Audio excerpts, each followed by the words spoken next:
ভাই কই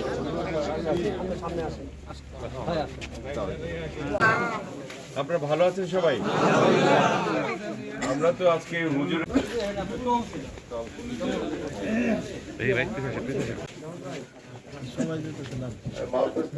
সবাই যায় না এই যে আছি আমি যতটুকু বুঝি যে আল্লাহ তাআলা আছে, যেগুলি ক্ষমা হয়তো আল্লাহ করতেও পারেন, নাও করতে পারেন। যেমন কাউকে অযথা করা, আর একটা হলো আপনি যদি